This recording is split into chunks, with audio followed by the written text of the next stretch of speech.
President Biden calling for a ceasefire in the Israel-Hamas war in his final address to the UN General Assembly on Tuesday in a push to contain a broader regional conflict in the Middle East. Joining us right now is Counsel on Foreign Relations President Michael Froman. He is former U.S. trade rep in the Obama administration, and it's great to have you at the table. Help us understand we heard what Biden said. The question is, we're going to hear from Bibi Netanyahu and whether he's actually going to follow through on any of this anytime soon. Well, it doesn't look like there's been much progress on the ceasefire talks, and it's hard to see how it gets done at this stage. In the meantime, the conflict with Lebanon... only is escalating. It's only escalating, and it's entering a new phase. You've seen that Israel has managed to kill, I think, 11 of the 12 top Hezbollah leaders.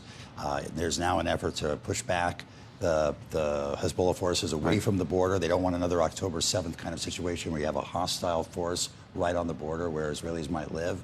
And, of course, there's the missile issue, which is that Hezbollah's got 150,000 missiles. One came quite close to Tel Aviv overnight. It was intercepted by the Israelis. Israelis have a real incentive to try and reduce that threat as soon as possible. How come it was only one missile that was fired in towards Tel Aviv? Is that a warning, trying to get them to back off? It's unclear. It's pretty deep into Israel from Lebanon. We know that they have the capability of hitting most of Israel and with the wide range of missiles that they have. There are reports that Israel, these airstrikes recently, have taken out a lot of their missile capability, but there's still a lot left. So that's the question. Do you think this is working? Well, look, I think the danger is when war escalates, you can't predict how it's going to work out. So certainly Israel has managed to have some pretty serious attacks on Hezbollah, on the leadership, on the missiles. Now the question is, where do they go from there? And if it becomes a ground war, if we go back in history, like to 2006 or otherwise, it can get very, very difficult in Lebanon. And I think the rest of the region would be quite concerned if there was a... But do you think it becomes a ground war? I think it could. Because if you want to push the Hezbollah forces back to the Litani River, which is about 18 miles from the border, you can't do it just by... Okay, so if Israel sends troops in, where does Iran stand on this? And then what happens? Big open question. I mean, Iran does not want Hezbollah to be destroyed. It's their second strike capability. They use Hezbollah as a deterrent against Israel. So far, Iran has been quite restrained in terms of encouraging Hezbollah actions. However, with the lack of ceasefire progress in Gaza, if there's really a ground effort in southern Lebanon, Iran could retaliate as well, whether it's more missiles coming from Iran towards Israel or other attacks on Israeli targets or relevant targets. So if you were to play this out, and this is not a game, but if you were to play the war game, if you will, what does it look like? Meaning the various permutations this could take.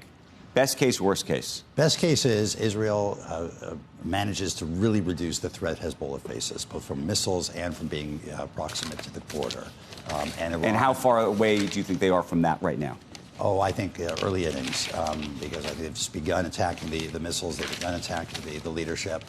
They still have all the people near the border that need to be pushed back, and they've got a lot more missiles. Who are they negotiating with if 11 of the top 12 leaders have been assassinated? Those are the military leaders. Hezbollah is a political party in Lebanon. It's quite different than Hamas. There's been negotiations between the Biden administration. And with the French. Amos Hochstein has been trying to get a ceasefire or a de-escalation between Hezbollah and Israel. Has not succeeded as of yet. But there are political leaders there in Lebanon. You know this guy, Ray Takei? He's CFR? Yes, indeed. You do know him? Oh, yes. Yeah, I know you're a Democrat, but any truth to this? What does it say? It says Iran's waiting for President Harris. Well, I think there's a pretty strong bipartisan consensus on the challenge that Iran faces to the region. So I don't see a very significant difference between one party or the other. The way we've been approaching Iran, you don't see a difference? I think Biden's been very firm on Iran. The Biden-Harris. And all this happened because he's been firm. Well, when you say all this has happened, all this has happened. Iran has yet to. I showed you this when you came in. All this.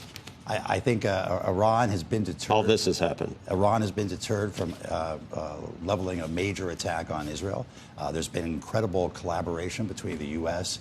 and regional powers, including Saudi Arabia, UAE, to defeat the Iranian missiles. It's unprecedented cooperation there, and there continues to be progress with Saudi Arabia on normalizing relations. But that's an interesting, broader sort of Council on Foreign Relations kind of question, which is, if you look at this administration and you look at all the things that happen around the world, do you place blame on this administration for these things happening? And obviously you hear a former President Trump say, if I was in this role, these things would never happen. Do you, as somebody who's an expert in this field, an expert Democrat?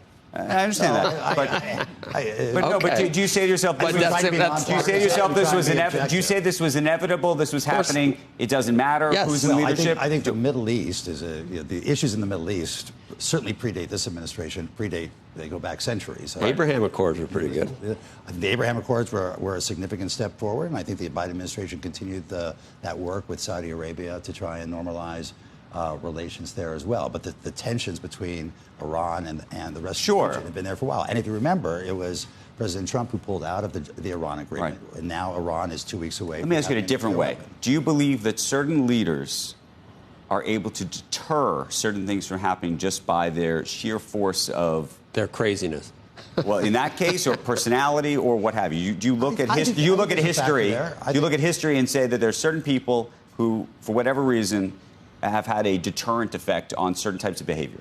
Look, I think there is an effect of the instability or the uncertainty that a leader brings to the table. I think ultimately deterrence comes from the forces that we have there. We've got Central Command, we've got aircraft carrier strike groups in the region, we've got a lot of men and women and aircraft and ships there. I think that is ultimately the deterrent and the progress that's been made in terms of working not just with Israel, but our allies. But tough talk is not something you think that tough talk alone. I don't think it does it. I think it's tough talk alone plus the ability to really bring the incredible forces of the U.S. to bear.